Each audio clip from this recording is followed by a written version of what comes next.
Gridiron Grinder! Hut hut hike! Okay, we're rolling. It's Friday night, Gridiron Grinder time. I'm Ryan. With me, as always, is my buddy James. Just a couple of dudes hanging out, talking about what's going on in the NFL each week. Tonight's episode 44 of Gridiron Grinder. And the agenda for tonight, we're going to kick things off with Name That Stadium like we normally do. After that, we'll hit the news from this past week. And then the main entree, so to speak, of the show is going to be providing a preview of the 2021 NFL schedule, which was just released this week. We'll point out some of the things that we're seeing that we think are worth noting, some matchups that we like, things like that. And then last but not least, we'll close things off with the question of the week. So, with all that being said, how's it going tonight, James? It's going good. How's it going with you? It's going good, man. I'm just gonna have you kind of carrying the weight here tonight. No pressure. You wanted this episode, so don't disappoint, man. We got like 8 viewers watching this stuff every week. I think we were up to 30, so Right, you're on YouTube. Yeah, we had we were over 30 a couple times. You're right. It kind of up and down, but we're getting there, man. We're having fun, and that's what it's all about. yeah, it's the off season, so there's not a lot of meat going on. No, but it's okay because we got it rolling here on YouTube. We're putting it up on Facebook. We've got the gridirongrinder.com WordPress site, and we now got like a whole crap load of podcasts, man. And so like it's getting out there. People that want to see it, it's available. And I remember in years past, this was the time of year where I was like scraping the bottom of the barrel just to find some kind of new piece of news about what was going on in the league. And so, maybe somebody looks at what we're doing and they're like, "Hey, this is interesting. I got, just a couple more guys to hear what they're thinking about football every week." It could be fun that way. True, true. You don't look too convinced, but you're part of the show, so I hope you are. Oh no, I am. We'll get to it in this week. I looked up and I saw something. And I thought it was bullshit. So Gotcha. All right. Well, when you're ready, you can tell me about that. Um, well, what do you say we kick it over to Name That Stadium? sounds good. Last week, where was I? I was in New England, and I picked New England. I don't remember why I picked New England. I think it had to do with the fact that like I was just kind of pumped up about how I was seeing their draft, how their draft went, and like they have a legitimate quarterback, and I think the team actually has a legitimate shot to make the playoffs again if they get rid of the Cam Newton experience and go with Mac Jones. Yeah, I'll tell you what, man. I tend to agree with you. The off season that they've had between free agency and the draft, and then even now just this week, getting a look at their schedule for the upcoming year, everything I'm seeing looks like it's a softer schedule. And so, at some point, yeah, I think there's got to be, a passing of the torch from Cam to Mac Jones. And I think it's just a matter of time before he's going to fit in that Josh McDaniels offense really well, anyhow. And yeah, I think I wouldn't expect these guys to make some kind of a deep playoff run. You never really know once you get in there; anything can happen. But I definitely think they got a shot at getting back in. Mm-hmm. Yeah. Okay, so I guess it probably would help if I explain a little bit for maybe some new people who are watching. Name That Stadium. This is a part of the show where, as you can see, James has got a new background every week from a stadium from around the league. And basically, we're just asking our viewers if you think you know what stadium that is in the background, hit us up in the comments section. And if you're the first person to get it right, we're going to hook you up with a special shout out in next week's show. One day, when we got a little bit of bankroll going on here, we'll get some swag, bumper stickers, whatever. Maybe we'll throw you some Bitcoin or something. Who the heck knows? But, for now we're broke, so you get just a special shout out. But it is a very, very special shout out. And so, all right, James, so you were at Foxborough last week, home of the Patriots, and tonight I kind of here. Let me get a little closer. I think I know where you're. Oh yeah, no, I know where you're at. But hey, let's see what other people think. Okay, moving on. Let's do a recap of the news from this past week. And despite this being a slow time of year, there was actually a decent amount of news that I thought was worth bringing up this week. In the first one, I want to start with the Denver Broncos. They cut their right tackle, Juwan James, which I'm sure is going to create some controversy. This is the guy that just recently was called out in some kind of like a league memo about teams not having to pay players if they get hurt outside of the team facilities. And I've not read a ton about it yet, but just seeing the headline, I knew, okay, there's going to be more to come from this. And so, have you heard or seen anything about this yet, James? No, well, that's what I saw a minute ago when I said that's bullshit. Too. Like, I Okay. literally looked up at NFL.com and saw that, and I was like, I hadn't heard about that this week, but I mean, that's fucking crap. Like, the dude's working out, trying to get ready for the season because he wasn't in the fucking stadium or in their facilities. You can just cut his ass and not pay him. Yeah, It's I tell just you, it's because they're so convicted behind he was exercising to stay in shape and he was supposedly doing all the right things. It just was outside the facility. I think you get into that kind of area where it's like, man, you really want to hurt the player for that.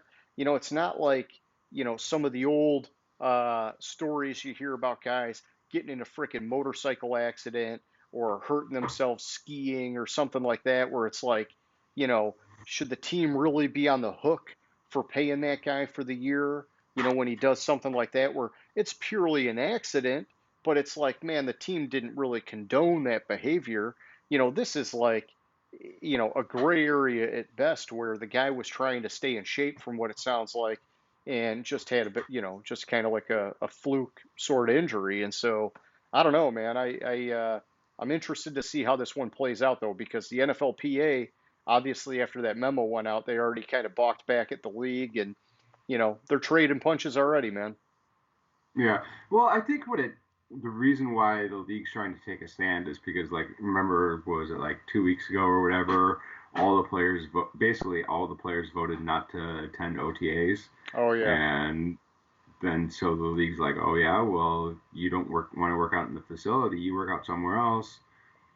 Don't hurt yourself. Yeah, they're going back and forth. It's been contentious. It's been contentious. And honestly, I hate to get weird about it, but it just seems like the way of the world lately, man. It just seems like everybody's got so much freaking anger. I just don't get it. But I mean, I understand. We all have our own agenda, and we're trying to fight for what we think is right. But it's like, man, seems like there'd be a better way of doing this stuff. All right, Yeah, well, I'm yeah. kind of looking at the article. I didn't even realize he opted out last year. So he signed a $51 million deal in 2019 and has only played 3 games of it. Mm, yeah, that's brutal. Just another layer to that onion.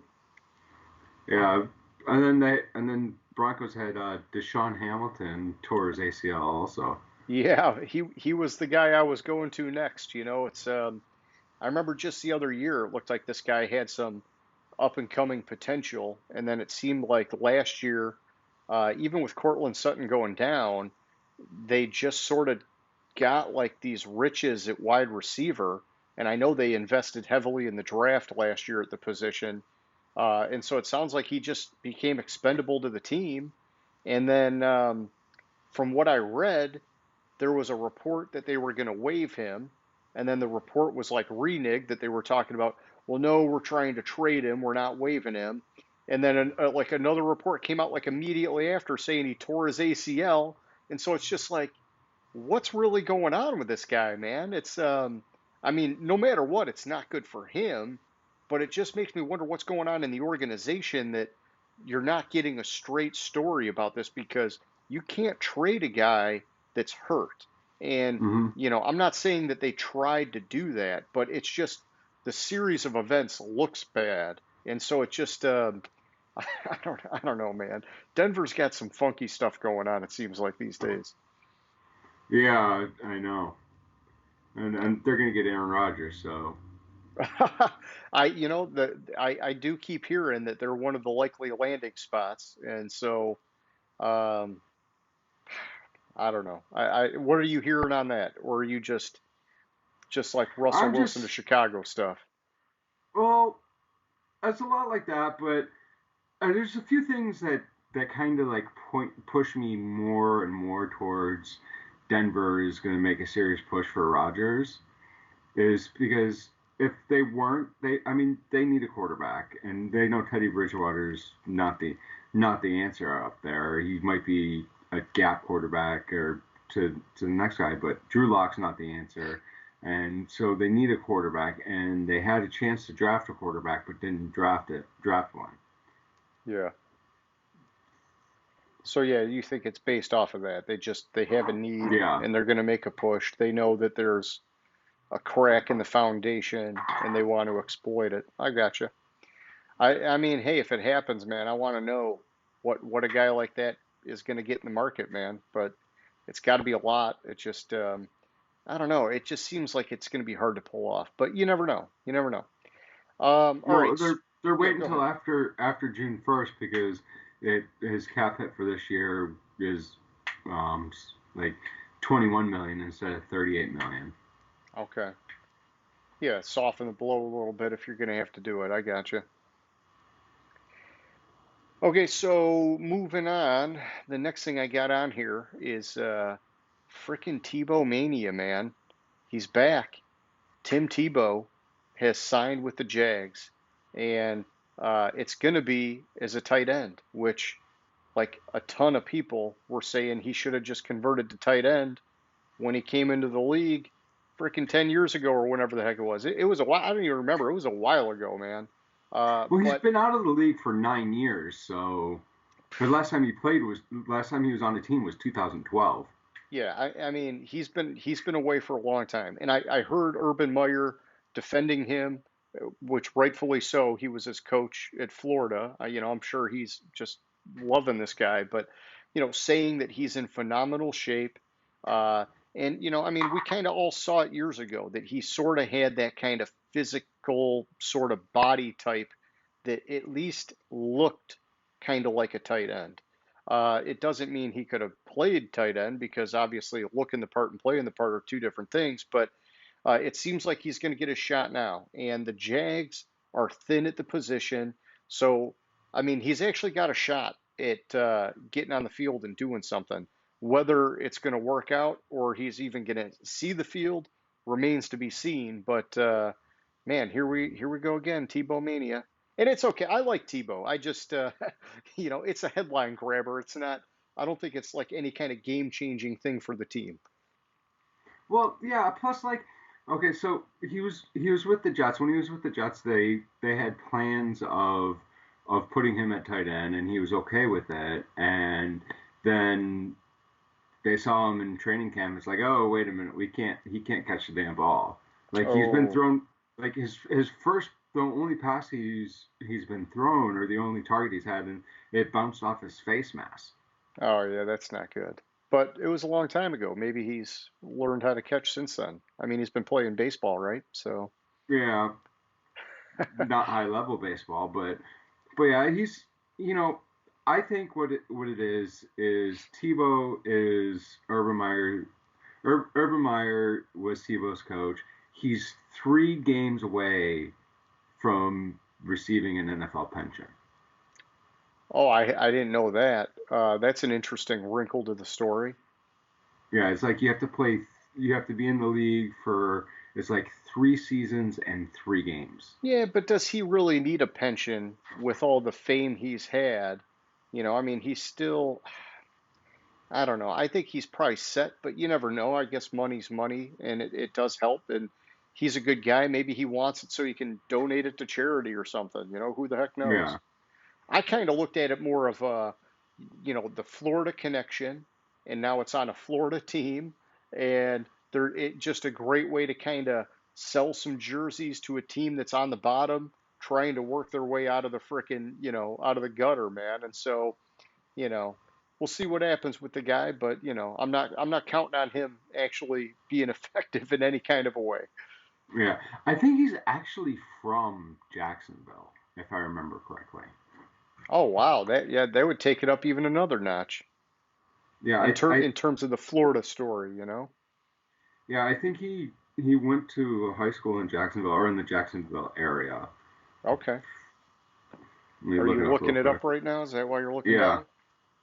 Gotcha. Well, here, while you're looking it up, I'll hit one of my next pieces, which is the Chiefs and Vikings making a trade this past week. The Chiefs have acquired cornerback Mike Hughes from the Vikings.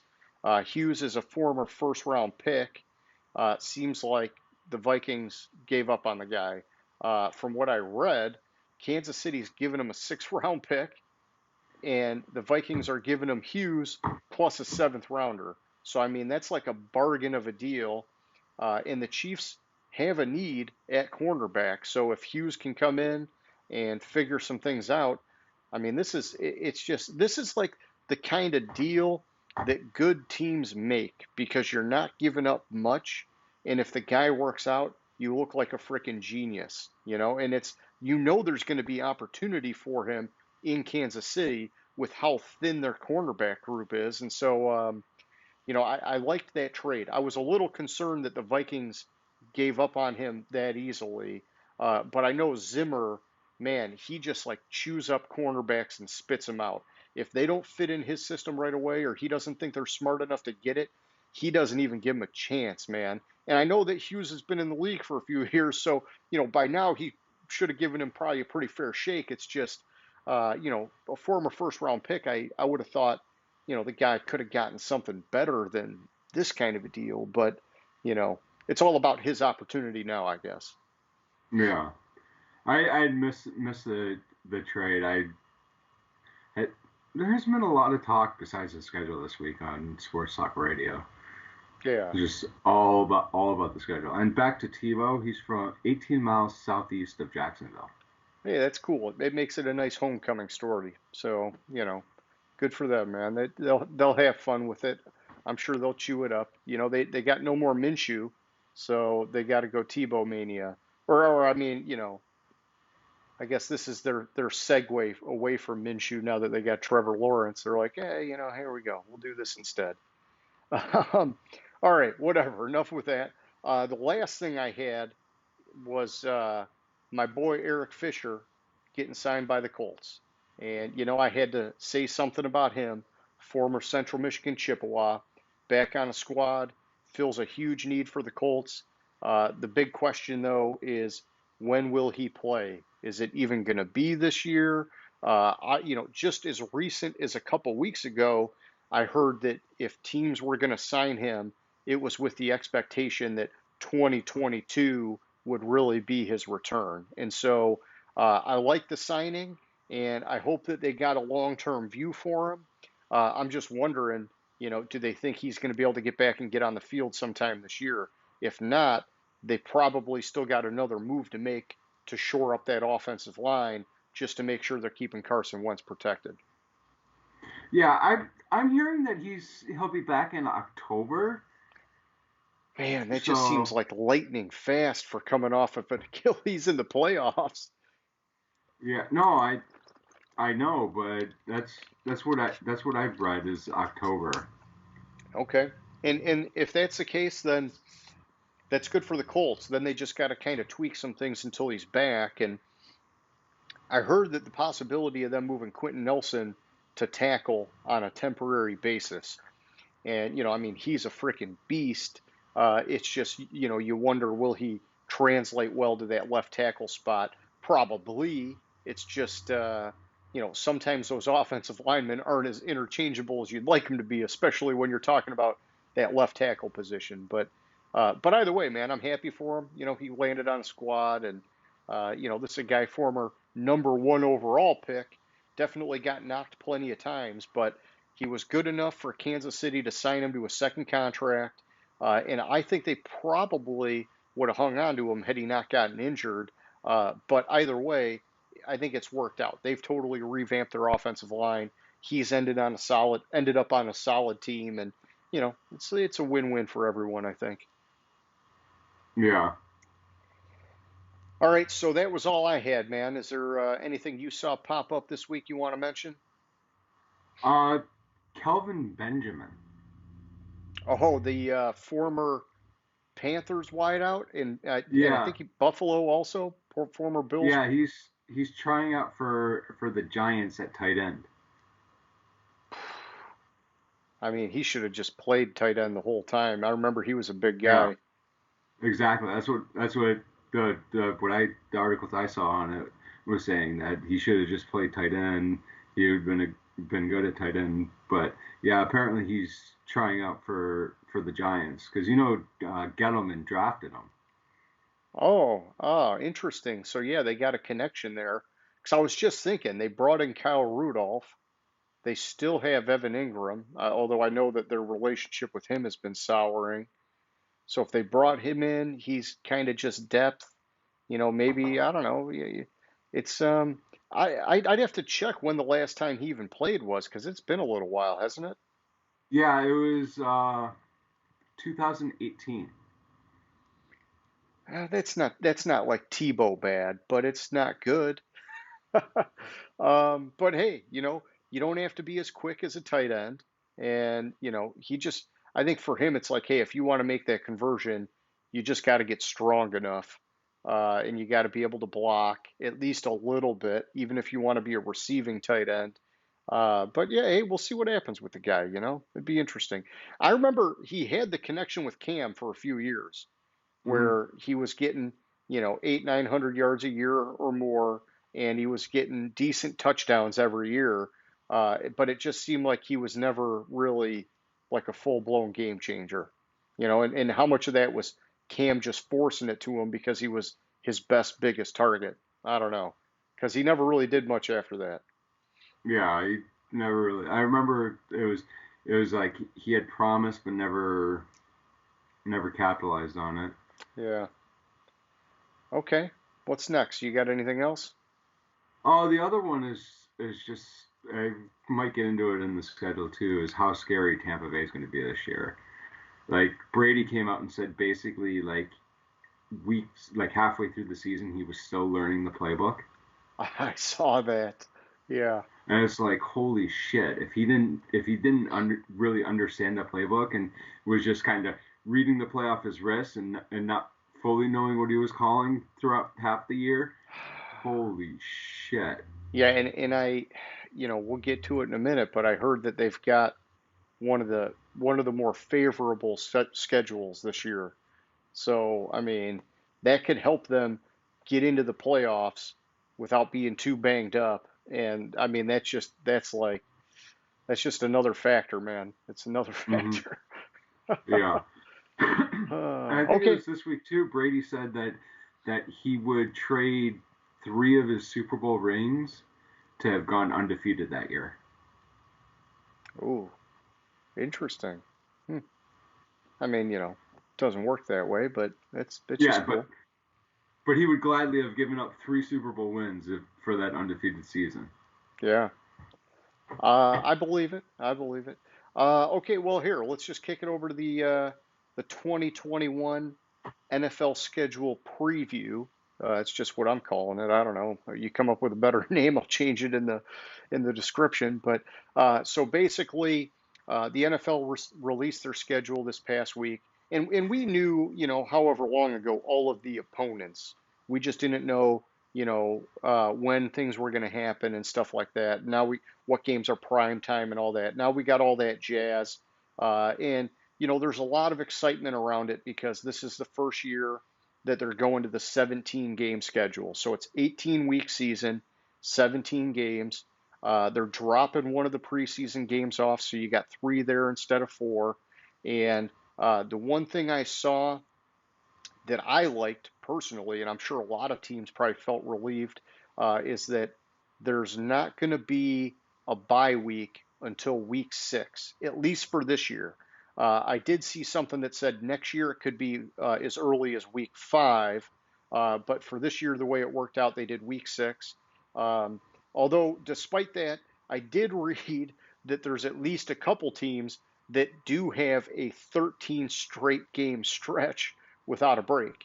And so, you kind of take the good with the bad here. But in general, teams don't like having those early buys because once you get to the playoffs, if you don't get a bye for the playoffs, it can be brutal to keep your freaking inertia going that long. And so, yeah, those were just kind of a couple of the quick high level things that I saw. And, I think for this part of the show, James, you and I talked about it. It's a little bit more free flow tonight. I got like miscellaneous notes from however many NFL.com articles I read. I don't really want to take credit without throwing that out there. A lot of this is just kind of regurgitation from other people that I've seen writing articles. And you've read stuff and heard stuff on talk radio and things like that. So, let's just kind of kick it back and forth. What have you been hearing? What have you been reading? And all that kind of fun stuff, man. Well, the first thing you mentioned, the first bye week being week 6. Well, they went into it with, when they were creating the schedule, the direction was no team can have a bye before week 5. Like it was period. It was flat out when they when they input the parameters into the computer. Week 5 was the earliest bye week. Gotcha. That was allowed in the system, which I thought was interesting. I also thought it was interesting if you look at the schedule. Week 18. I almost said week 17, but week 18. You look at week 18's games. Every single game is a divisional matchup. That adds a little bit of spice for the playoff hunt, man. Yeah. I like that. So it's like I just noticed it when I was looking at it, and I was like, there's got to be, because I just glancing at it, and you see Seattle, Arizona, like you're starting at the top, Seattle, Arizona, New Orleans, Atlanta, Pittsburgh, Baltimore, Jets, and Buffalo. I was like, is it really? So I went through all of them, and it's every one of them's a divisional matchup. Nice. That's cool. I like when they can do stuff like that because you definitely get, you get the teams that are like on the fringe and they're playing for a lot. And it's like, okay, well, now they're going up against a divisional opponent, which just makes it that much harder for them. It's almost like, oh, you got a playoff game a week early, and if if you win, you're in. If you lose, you're out.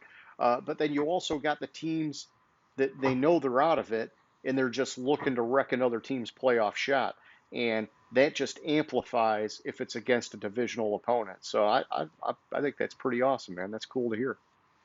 Yeah.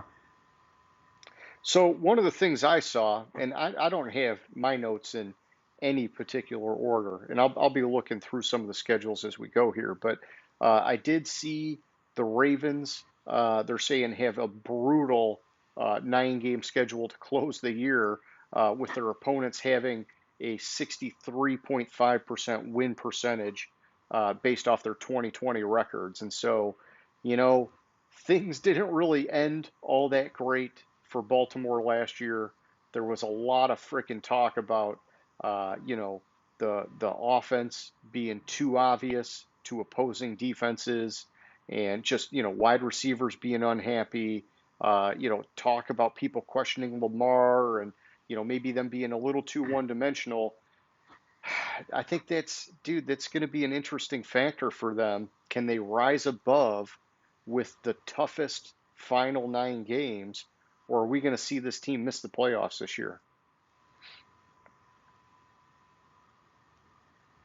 Yeah, so like if you look at like their Baltimore's last 8 games, all but Cincinnati is a divisional or is a playoff team from last year, and they have a brutal stretch like 11 or 12, 13, 14, Cleveland at Pittsburgh at Cleveland. Okay. But then again, they have an easy stretch where they play, including their bye week, they basically have 5 weeks at home. Oh, that's huge. And that's towards the end of the year, you're saying? No, that's at the beginning of the year. Okay. So like right before that brutal 9-game stretch happens, they have 4 consecutive home games and their bye week. Yeah, so that's the kind of thing that's important to point out. All the stuff that I read about was just about those last 9 games and how bad it's going to be. But one thing to keep in mind is that if you have a soft part in your schedule early on, that can give you like that confidence, and it can get your guys to gel and make that push through those brutal games. Hmm 9 weeks, 9 games it's a tough stretch, but if they go into it with some freaking horsepower, maybe they plow through a few of them before things start getting tough for them, and who the heck knows? I still think it's risky for them. I think it's hard to say because you got the extra playoff spot still, which started last year, as and so are they good enough to still get in because of that extra playoff spot? Yeah, but I'm going to temper my expectations because that is still a rough final 9 games, man. Yeah, but also like that, Pittsburgh's last 4 games are brutal. I mean, they played Tennessee at Kansas City, Cleveland, and Baltimore. I'm sorry, Well, at Baltimore. well, and so I wasn't thinking their final games, but I was actually going there next, which was that the Steelers, from what I saw, have the hardest strength of schedule, Hmm and their opponents had a 57.4% win percentage off their games in 2020, and so you know, but is you think some of this is just because their division in particular was so good last year that just it factors into the equation? I mean, that's got to be a huge part of it, obviously, right? It's a huge part of it, but they also their matchup their matchups for the divisions they play. They play the AFC West, which Okay. is which had I mean you have Kansas City and Mahomey. Mahomey. You have Denver, who was so-so last year, but you have Vegas, who was almost a playoff team. You have the Chargers, who are on the up or who are up and coming, and then they play the NFC North. So I mean, Green Bay, they were 13-3 last year. Yeah. So and then their cross the extra game is Seattle. Gotcha. Yeah. So it's not going to be easy. It's definitely not going to Yeah, be easy. yeah. It's just how it match up. I mean, on the same token, you can look at the Lions. Like the Lions, their strength of schedule based on last year's record is tied for sixth at Yeah, I was going to say, 0.529. yeah, I thought tied for six. Yeah. Sorry, go ahead. Yeah, but based on the projected wins this year, the Lions have the second hardest schedule, or tied for the second hardest Okay. schedule.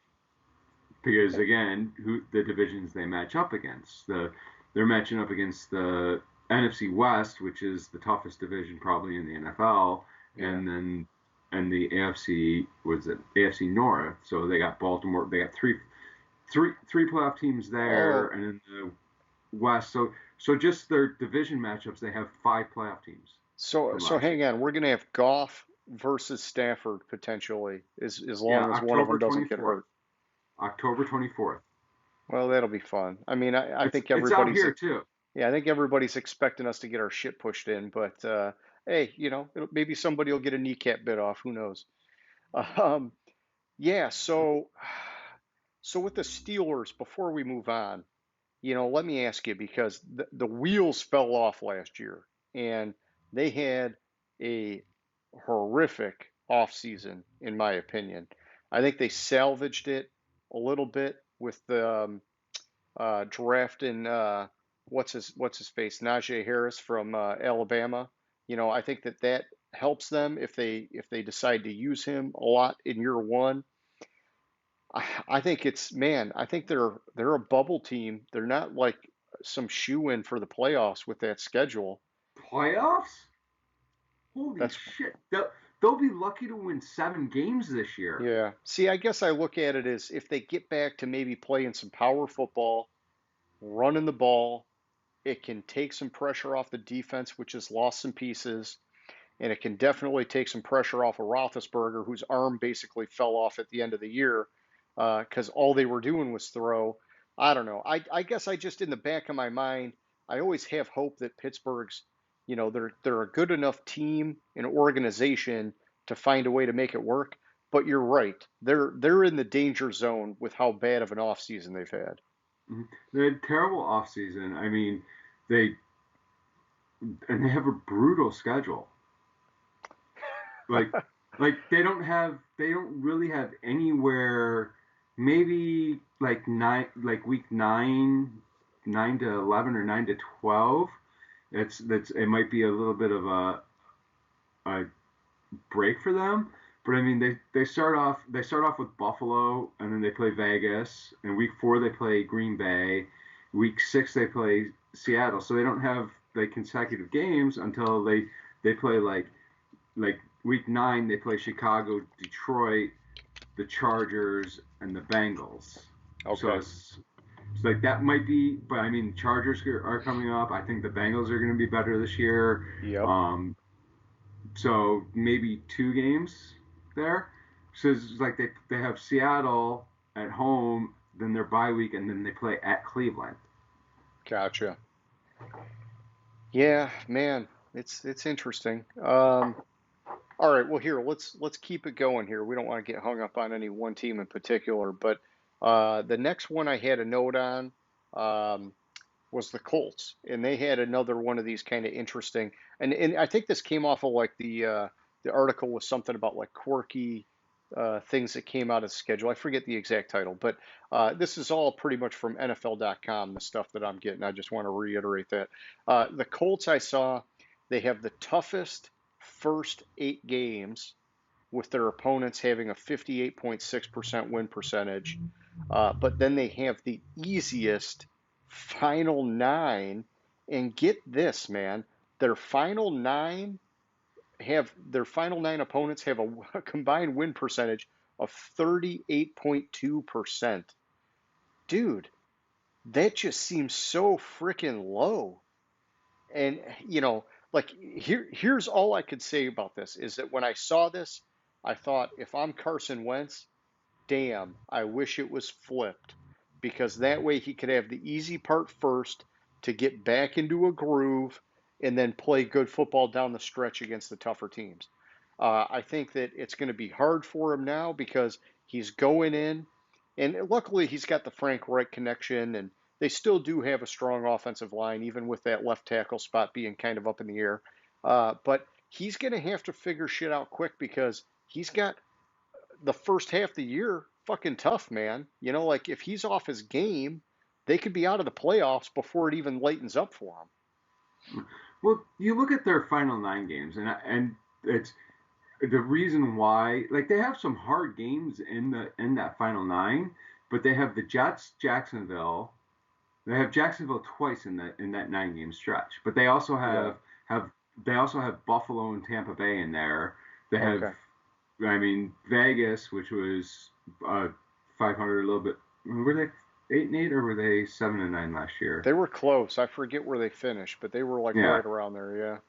Arizona, which was and they have Houston in that stretch too.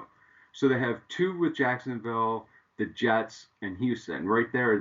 That's Okay. with total So of 7 wins. so this is like the flip of what we were just talking about with the Steelers is that the reason that their last 9 is so soft is because of their divisional opponents were garbage last year, and they get Yeah. to kind of stack up on them in that back 9. But yeah, they have a few of them that are definitely uphill battles too. Um, hmm, that's good to point that out. I like that. Yeah, the one interesting thing I saw about the schedule is like you look at Dallas, the Giants, Washington, and Philadelphia. Hmm. So Philadelphia's last 4 games are divisional games. Okay. Washington's last 5 games are divisional games. Dallas's one, 4 of their last 5 are divisional games. And which one have I did? Yeah. So for Philly, for them, it all Washington. comes down to the final quarter of the season, basically. Yeah, and the Giants, it's 3 of the last 4. Yeah. Or 4 of the last, 3 of the last 4. Let's call it that one. It's 4 of the last 6 or 6, really, too. Because it's like Philly, New Orleans. Oh, whoops, that's the Jets. So we're looking at a situation kind of like last year, where you're not going to know likely who's going to take that division until the very end, because all the action's going to happen in that last 4 or 5 weeks. Yeah, I think the only one, like, there's one or two, there's like one divisional game before the last 4 weeks of the season. Okay. Well, one of the things that I read that was 2. interesting about Dallas was that talking about the Thanksgiving game, uh, they're playing Vegas this year. Hey, that's cool. But the article I read was saying apparently since 2015, their performance in the Thanksgiving Day game basically predicts their playoff chances. And so they've had 2 wins on Thanksgiving since 2015. Those 2 years they made the playoffs. Every other year they lost on Thanksgiving and they missed the playoffs.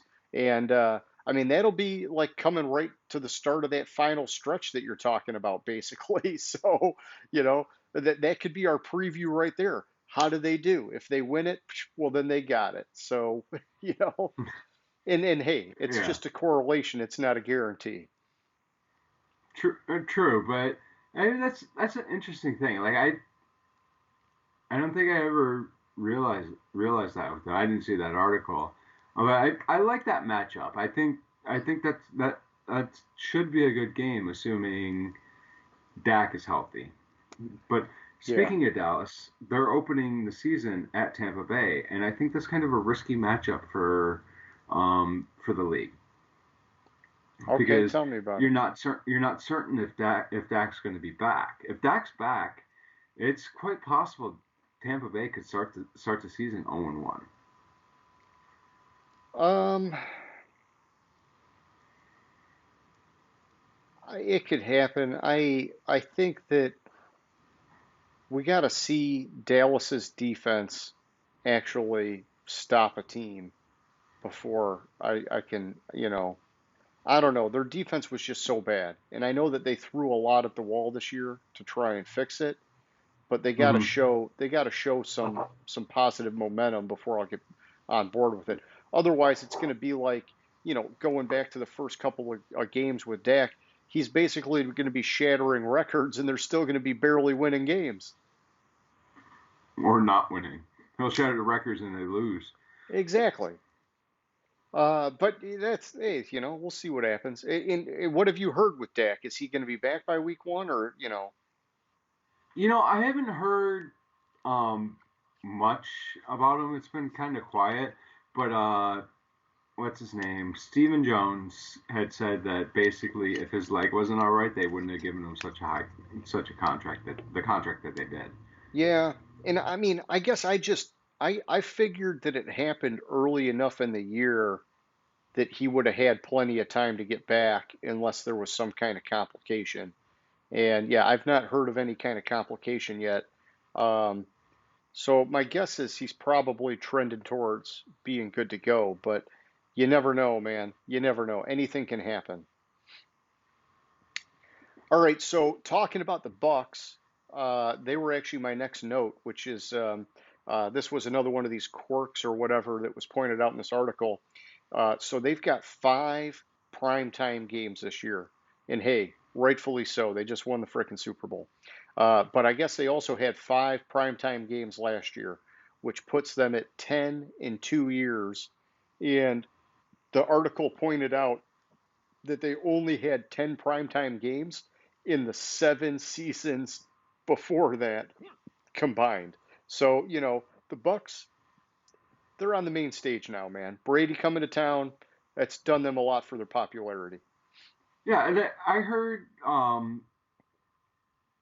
I want to say it was like the vice president of broadcasting on the radio talking about how they did the schedule, and they talked about Tampa Bay a lot on that, and like because you like if you notice like on the flip side, Green Bay has a lot of primetime games scheduled, that's assuming that Aaron Rodgers is playing, but like they have a lot of games that can be flexed out. Okay. So, but with Tampa Bay, as soon as Brady signed with Tampa Bay, they took the schedule they were planning and kind of threw it out and kind of revamped it to highlight that because it's Brady. Gotcha. Gotcha. Okay. Um, and then talking about Brady and the Bucks more since we're on them, uh, they're and maybe you saw this already, but they're going to be playing the Patriots in Week 4, and Mm-hmm. so like there's been a ton of hype that I've been hearing already about this is Brady's chance to basically get a win against all 32 teams in the league, and which it sounds cool, but Breeze has done it, Favre has done it, and Peyton Manning's done it. So it's not like he'd be like the only person ever to do this, but it's still a pretty damn good accomplishment if he can get it done. So Mm-hmm. he's got his chance, man. Let's see what happens. Well, specifically on that game, there's a couple things that the same that VP of broadcasting talked about. Is the reason why they put it on Sunday night as opposed to like the 4:25 window or a different window like on CBS or Fox or whatever was because it was 100% because of the fact that they feel that game should be a quote unquote event. Okay.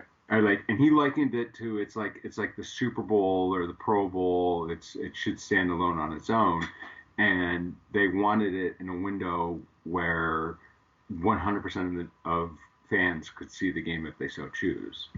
Gotcha. Okay. But interestingly, on that game, like the worst seats in the house, apparently in Gillette Stadium, are going on the secondary market for $1,000.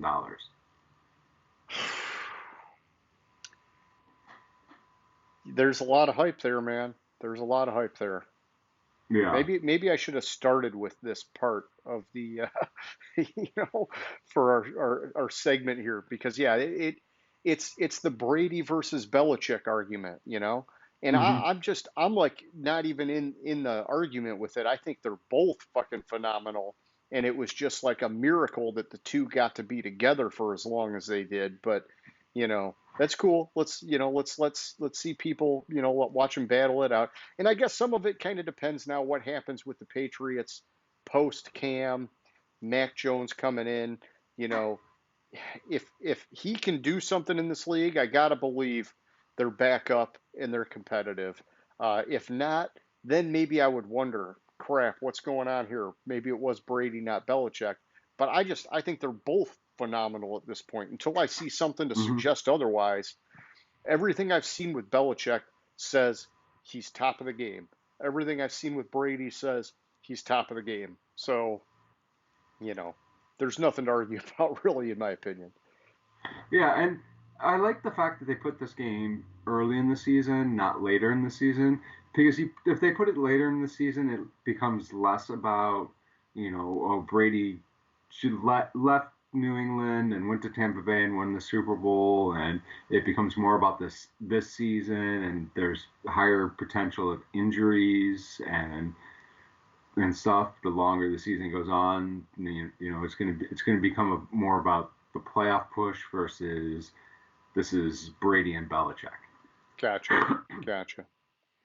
But Belichick's the only coach that like I could like even back in the day when Manning was there, it wasn't really Brady Manning. You talked about Belichick Manning. You talked about like the mind and the chess game of Belichick to going up against the phenomenal quarterback in Manning. Yeah, that's true. It does seem like it took a little longer for people to start saying, "Oh yeah, no, Brady's fucking awesome too." Yeah. Yeah, he was overshadowed by Belichick for at least a handful of years while all that was going on. You're right about that. Okay, so moving on, keeping it going here. Um, Getting past the Bucks and all that kind of fun stuff. The last note that I had, just sort of in general about the schedule, was that I saw all 32 teams are going to have a primetime game this year. And you were talking about all the flex stuff going on here. Maybe somebody gets flexed out. But they said that it would be, I don't know, like the second or third time in the last 5 years that they were able to accomplish this.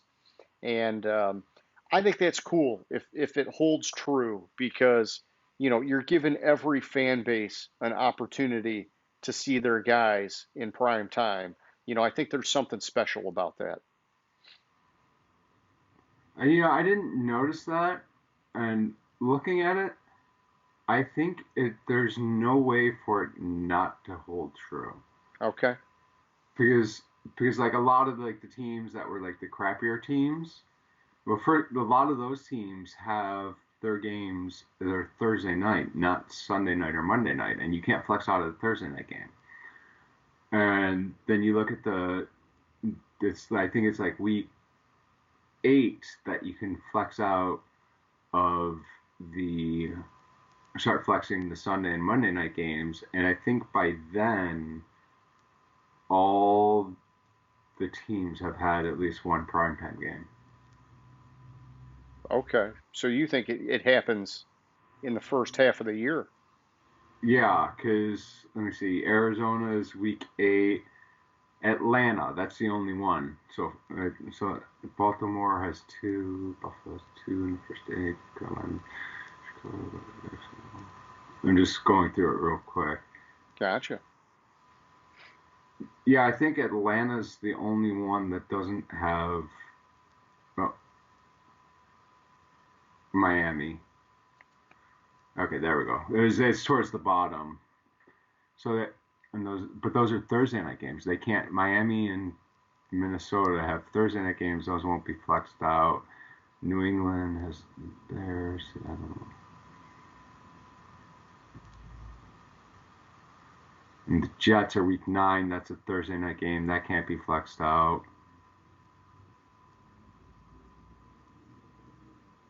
Seattle has 3 in a row. Oh, I did see Wow. that. Yeah, Seattle. Yeah, 3 in a row prime time. That's right. I did see that. Yeah, Which they, Seattle has which they play 3 in a. great in prime time. So I don't think that that's an issue for them. But yeah, they're getting a lot of love in a very short period of time. They have they have 3 in a row, but then later in the season they have back to back again. Okay. So they have a Monday night and a Sunday night, week 12 and 13, but then they do Thursday night, Sunday night, Monday night, Gotcha. and start in week 5 through 7. Huh. Sweetness. Well, hey, that'd be good for all the fan bases. Get a little piece of the action. Um, all right, man. So listen, from here on out, all of my notes are basically things I picked up from Marcus Grant's fantasy football segment on the schedule release. And so if you've got non-fantasy stuff you want to dig into, let's get it out. And whenever you're ready, I'll flip it over to the fantasy stuff. I can save that for the end. Well, I think they did a good job. Like you had mentioned that all 32 teams had a primetime game of some sort or another, but I think they did a good job kind of with the matchups for, I mean, going into the season for like Sunday night, Monday night, Thursday night football. It seems like they're pretty, for the most part, decent games. Yeah, you're not seeing like a lot of like any obvious kind of dud matchup. Yeah, like I mean, they're even at least evenly matched games. Like I think the worst matchup on Thursday night football, which doesn't count the first week. I think the worst thing they did was they had the Jets on Thursday night twice. Oh, um, the Jets have some exciting stuff going on for them, though. Rookie quarterback, defensive-minded head coach. I don't know. I guess who are they playing in their games? So the first one is week 5. They're playing the Falcons. That's not a bad matchup because Atlanta's coming off a rough year too. And then they have week 9. They play the Colts. Okay. that one they could get their shit pushed in.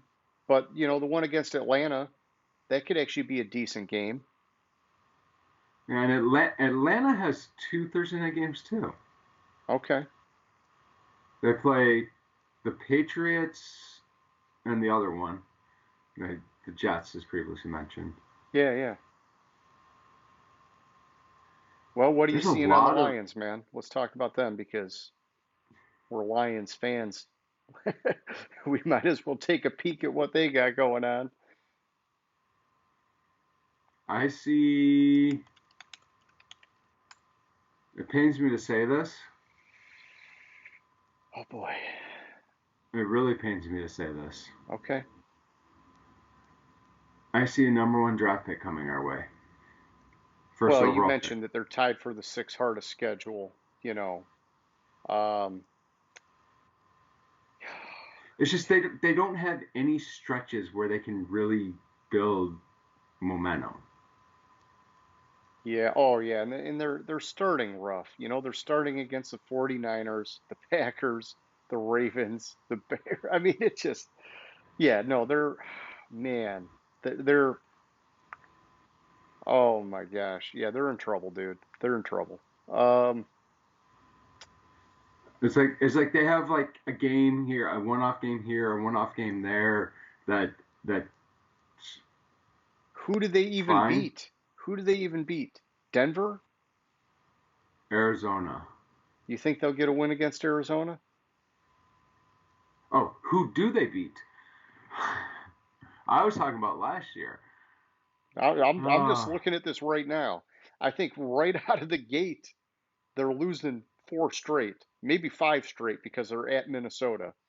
I think Cincinnati's going to be better this year. Maybe they could get one on Cincinnati, but it's a maybe.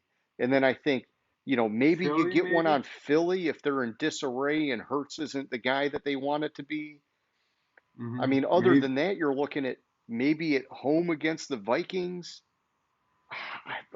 Dude, we're talking four games would be a good year for them based on this schedule. Four wins. yeah. What's her face? Freeland from NFL Network.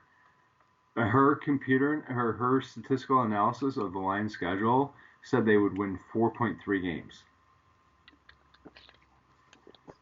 I don't know where she's getting the 4.3. I think four is the max, but, I don't have a super sweet logarithm like she does. So, Yeah, I meant to read the article. I just hadn't gotten the time for it. and Let's that's see all if good. I it's. like Cynthia Freeland, man. She's got some good stuff. So, and I do like that a lot of her stuff is it's like stat backed and it's like Hmm. there's some science to it, like I like doing that. You saw me do that all last year when I was making my game picks. It's like, hey, I'm plugging in all the player ratings and I'm updating it and I'm doing this and I'm doing that. And it's like tweaking for weather and all this BS. And it's like, I just like feeling like, hey, I got a lot of meat behind it. I don't like just guessing on stuff. Hmm.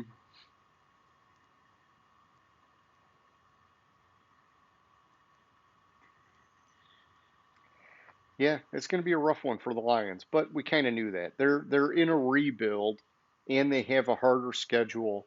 Yeah, it should be a top 5 pick next year for sure, if not top 3.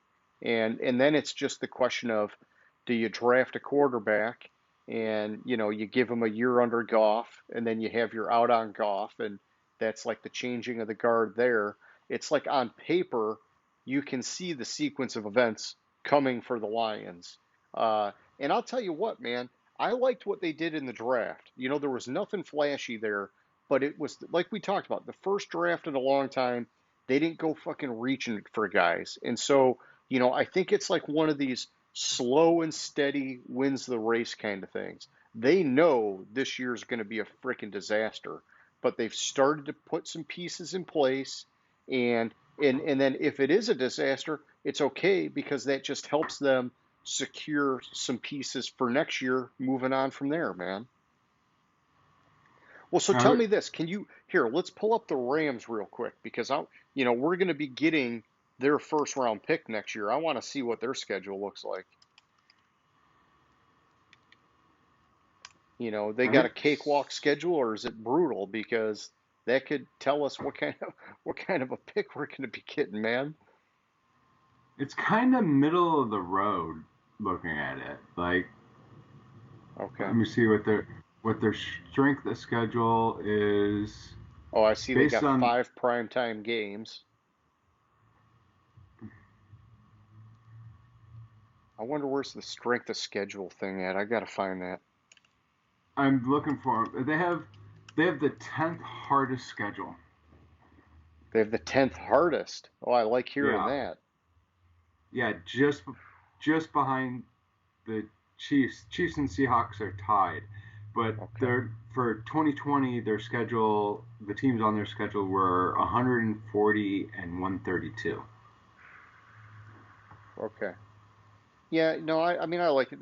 They do have some cream puffs in there with the Lions, the Texans, the Jags, but and the Giants. But they got some tough ones in there too. I think it, you know, I'm just a bitter freaking Nancy over here, but starting off against the Bears, it's like, come on, man. Stafford goes to a new place, and right off the bat, he gets a familiar foe. It's like, you know, I don't know. How, It's like one of these things to me where I'm like, they're just giving him like a soft landing here on a new team, and how I'm many sure it was times though just have we coincidental, seen? but.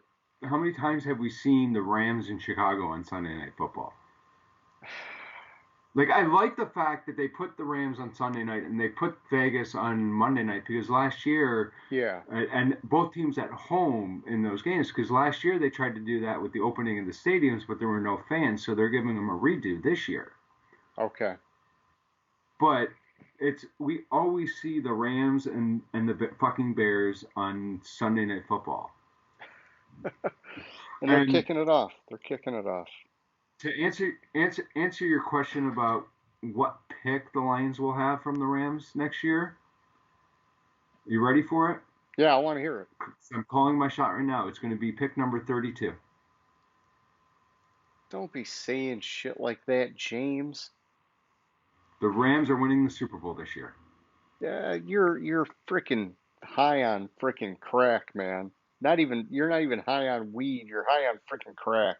I think they listen. I think they have a shot. I just I just have reservations about Stafford, having seen him this many years.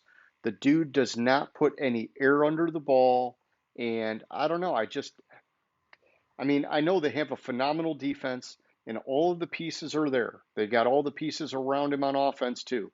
And so, can it happen? Yeah. I just, there's just so many good teams, man. Like I guess we'll see. We'll see. Last year they would have come close to winning the Super Bowl if they had a semi-competent quarterback. Okay. Okay. Fair enough. Fair enough. Because there were stretches in the season last year that they looked like the best team in the NFL. I got you. I got you. Okay. So what's next, man? What do you want? What do you got in your notes? What do you want to hit on next? I think that's all I had for my notes and just glancing at it. Okay. If there's anything.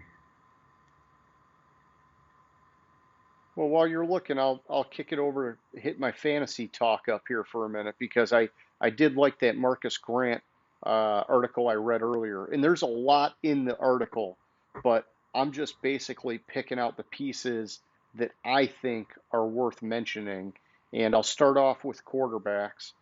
He's got Carson Wentz having the third best schedule for a quarterback from a fantasy standpoint.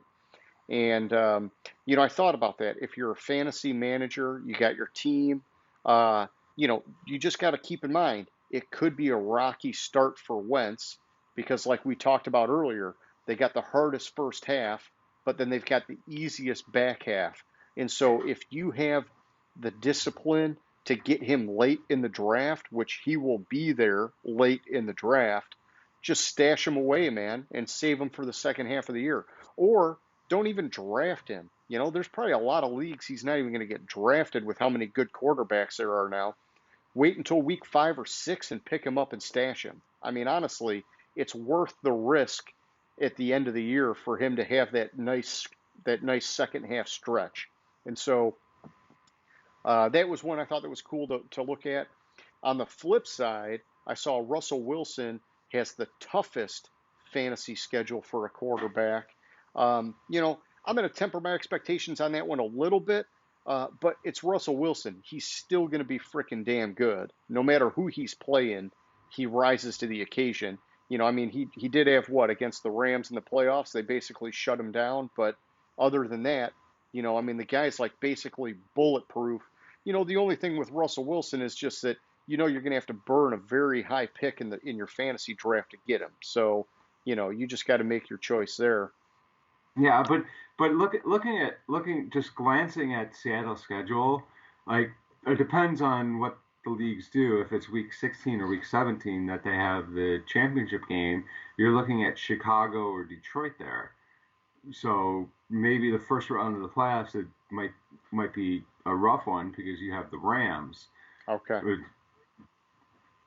But looking at it to the push to the playoffs, they have a few easy games there. And with Indy, Wentz has one of the latest they have the latest bye week. Indy is with week 14 with Miami, New England, and Philly. That's interesting. Hang on, there's bye weeks in week 14? Yeah. Oh man, so your fantasy playoffs are going to have to be 15, 16, 17. Yeah. Because you can't have fantasy playoffs with a bye week. Mm-hmm. Okay. So I was just thinking, yeah, I thought it was week 13, but it's week 14. Yeah, I mean, I guess that makes sense with it being that extra week on the season. They just pushed it all out a little bit. Yeah, and that I guess that makes sense why some teams have 13 weeks of straight games, because if it starts in week 6, you can't have. Yeah. I got you. Okay, so then kicking it over to running back, I did see this is one that maybe not super crazy to talk about, but David Montgomery has the third most favorable running back schedule for fantasy.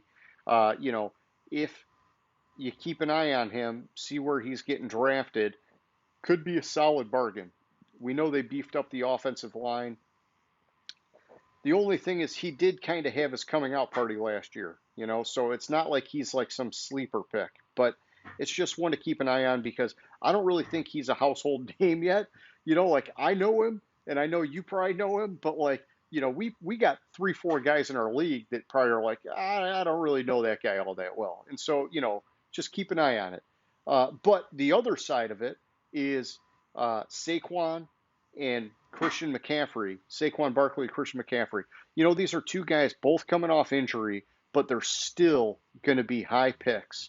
They have the second and third toughest running back schedules, respectively. I don't know about you, man, but I'm not touching either of these guys with a freaking 10-foot pole unless one of them freaking slips down somewhere and I'm like, I got to take them because it's a steal at that point. But I would not touch them with a first-round pick, man. No, they're not worth. I don't think coming off an injury they'd be worth a first round pick as it was, but because you have to know what you're getting in that first round pick. Yeah. Like, and you're having a player come off especially the serious injury like Saquon had. There's no way you can trust that player as a first round fantasy pick. No. And I mean, both these guys are going to be super high, I think, either way.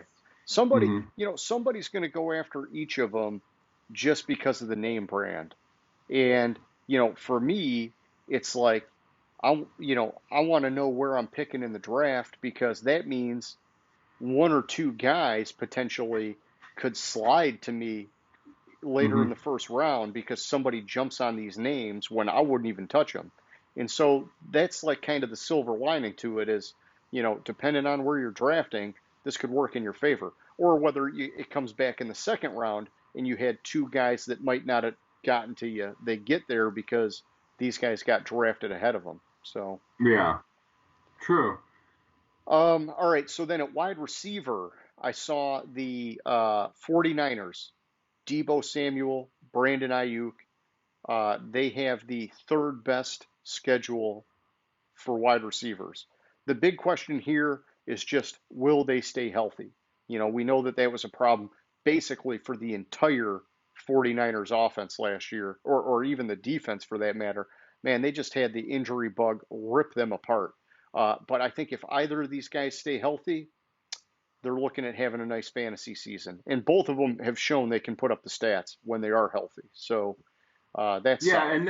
and they have a great matchup in what would be probably, depending on how many rounds the playoffs go. If you have Week 17 championship game, they play Houston, and Houston had an Oh, atrocious defense last yeah, year. yeah.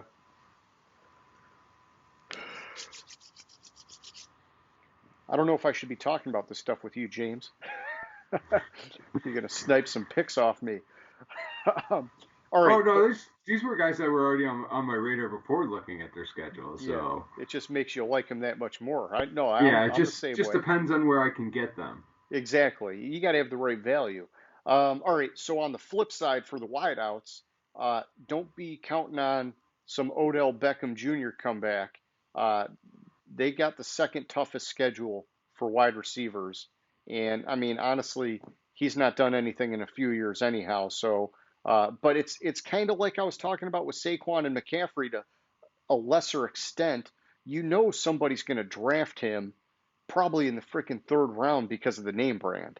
And so that's Mhm. another one where it's like, let some other guy roll the dice on him. It's not worth it. If he fell to you in like the freaking eighth, ninth round, yeah, roll the dice on him there because you're starting to get into basically a guessing game with wide receivers at that point. But don't take a third round pick on this guy. And I mean, we'll just see. You know what'll happen, James. You know what'll happen.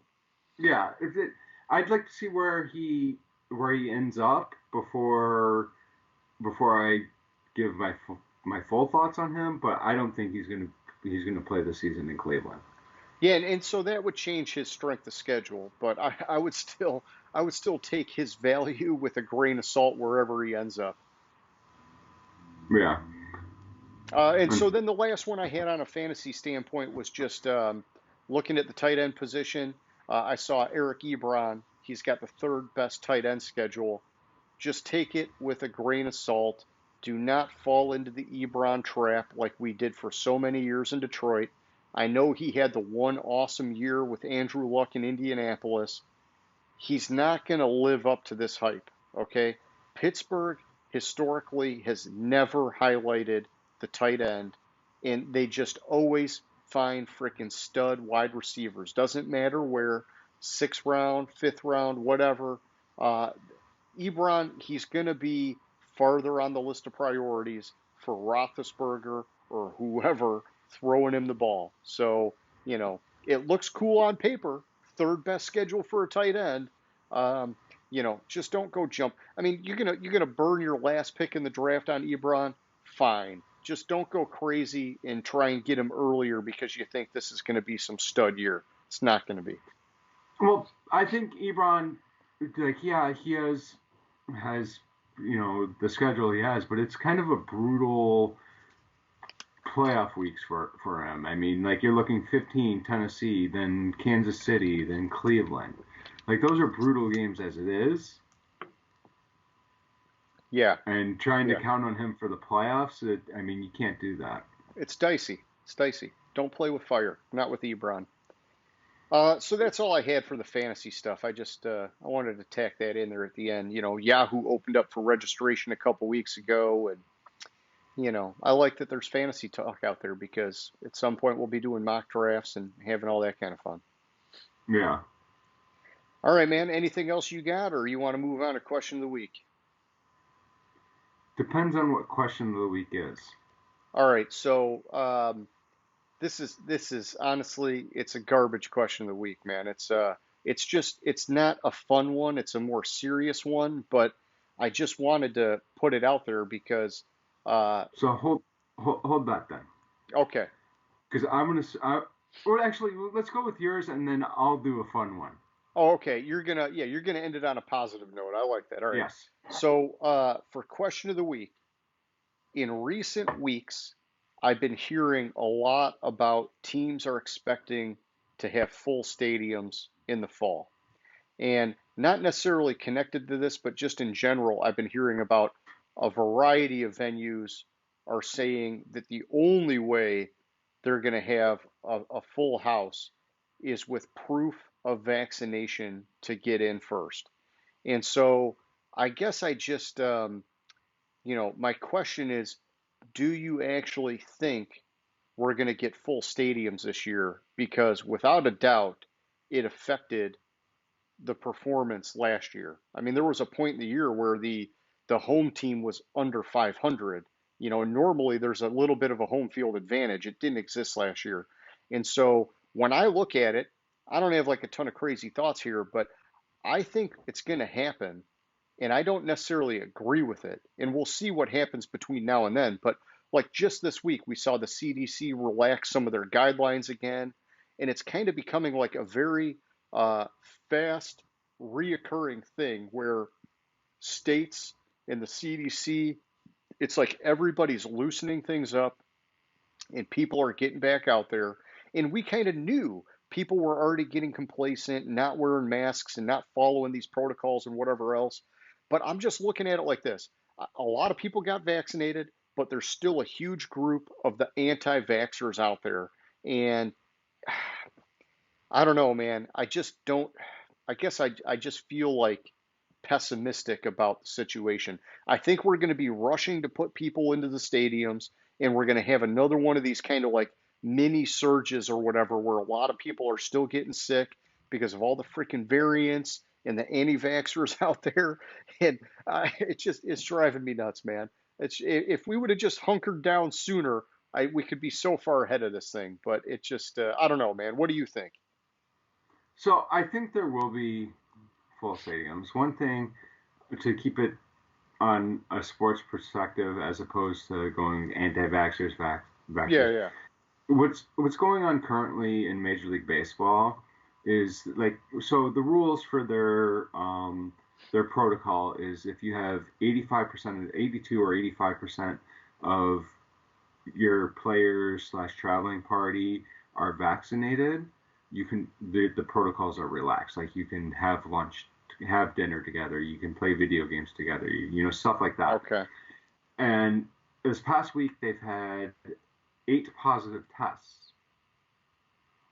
All 8 positive tests were people that were vaccinated. Yeah, see, that shit just bothers me, man. Granted, it was the Johnson and Johnson vaccine, which is less effective. The most recent positive test they had, it was somebody that had COVID in December, was vaccinated, and then tested positive again this week. Okay. And they're dealing with one of the variants. They didn't say which one it is. So while yeah, the vaccines help, I think the problem is the vaccines, none of the 3 vaccines prevent you from contracting it. They prevent you from having serious symptoms of it. Yeah. And So you can still spread it. You can still contract it. You can still spread it. And the more it's spread, the more it's contracted, the more likely it is to mutate. And the more it mutates, the less effective the vaccines get, and it's a yeah. whole vicious cycle. But you think we'll have full houses But in I the think, fall? but I think we'll have full houses because I think the NFL is that damn stubborn. Look at what they did last year. That's kind of what I think, man. Is I think that, and I don't even think it's just the NFL. I think it's just everybody's so sick of it that they're just like, no, Mm-hmm. we're just going to do it, and we're just going to power through. And if a bunch of people get sick and die, whatever. Uh, and I don't know. I mean, for me, I'll still be hunkered down because I got young kids that they probably won't be eligible for a vaccine by then. But it's so it's like for me, I'm going to be watching the games from home, and I want there, on the one hand, I want there to be the full house so that you get the real good competition. But on the other hand, I'm like, man, like it's the societal impact of all this. But hey, you're right. This is a football show. We got to keep it on that. And all right, so why don't you give us your question of the week, and let's make it a little bit more lighthearted as we close things off here. All right. Now I know. Obviously, this could change. Who you got in the Super Bowl? Who do you got winning it? Oh man, wow. I haven't even thought about it yet. Um, I mean, all right. Give me yours while I take just a second to try and get my pick together. Okay. So I've been saying I said this before this past Super Bowl, and I told you this. I said it's when the Bucks made it to the Super Bowl. I said it's unfortunate because I thought the Rams were going to be the first team to host the Super Bowl. Okay. This other team I have going to the Super Bowl, I had them actually making the Super Bowl this past year. They kind of stumbled a little bit because I assumed that Mahomes was injured, which it showed in the Super Bowl that he was injured. They just couldn't take advantage of it in the AFC Championship game. I have the Rams and the Bills. Okay. And I have the Rams winning it. So you got the Rams and the Bills with the Rams winning it. Okay. I mean, man, I just have such a hard time going against the Buccaneers. Um, I do like the Bills on the AFC side. Just give me 1 second here just to skim some stuff real quick. Oh man.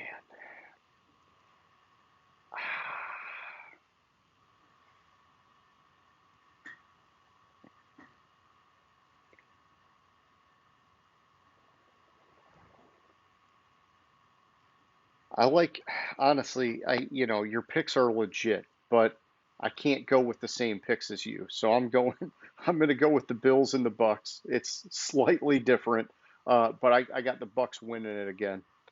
It's tough, man. Like they brought everybody back. Like at this point, I can't go against them until I see some kind of crack in the armor. Right.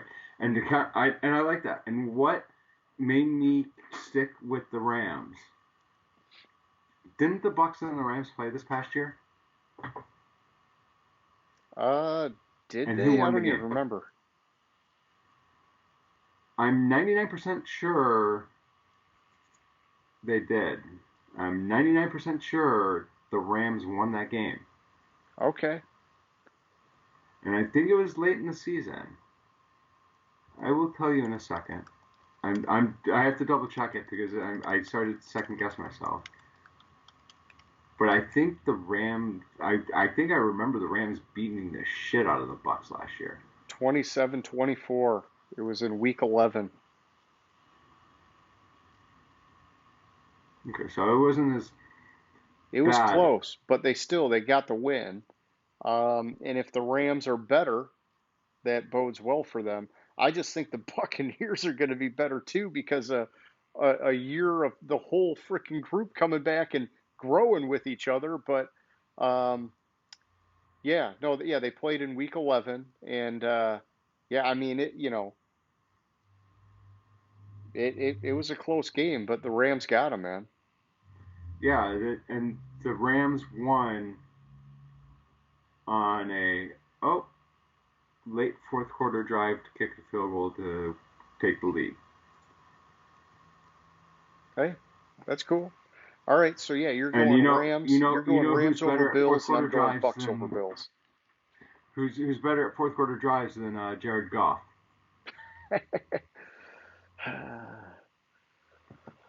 Hey, he's our quarter. That's my quarterback. That's my They quarterback. kicked the game-winning field goal with 9 seconds left in the game.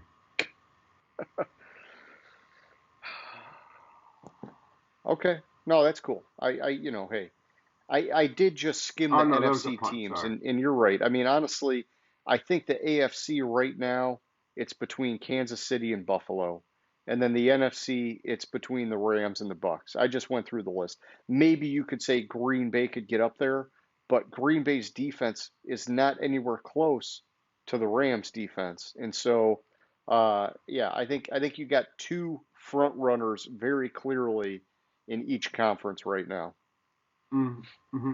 I think if the 49ers would have drafted Mac Jones instead of Trey Lance. Trey Lance, sorry, I drew a blank on his name because I Yeah. think Jones fits in that offense better. I think the 49ers could be in the mix for the NFC, and for the AFC, I think Cleveland is close to being in the mix, but I just don't think they're quite there yet. So, but I Yeah. agree with you. It's those four teams are it's Chiefs, the Bills for the AFC, and the Bucks and the Rams for the NFC. Yeah. And hey, I'd love to see Cleveland make a play, man. I like what they're doing. I mean, this past year, it was everything I wanted Stefanski to do with that team. And, it just, they got to stick with the running game and just keep freaking grinding it away. The defense is going to be better this year. I like the Browns, man. I can't believe I'm saying it. Yeah, they don't have that difficult of a schedule, if I remember correctly. This year. Oh, I guess it's harder than I remembered. Well, it's because they're in the AFC North, man. Every team was good pretty much. Yeah, they're tied or they're ninth, Okay. just slightly tougher than the Rams, That's okay. which is Those teams that run the ball like that, they're built for, persevering through those tough schedules. But you never know, man. I mean, it's anybody's guess, really. It's just that's just kind of my opinion of it. hmm All right, and it's an old opinion. I mean, it's a little bit old school. But okay, so for anybody who's watching, those are our questions of the week since we got two of them. Similar to Name That Stadium.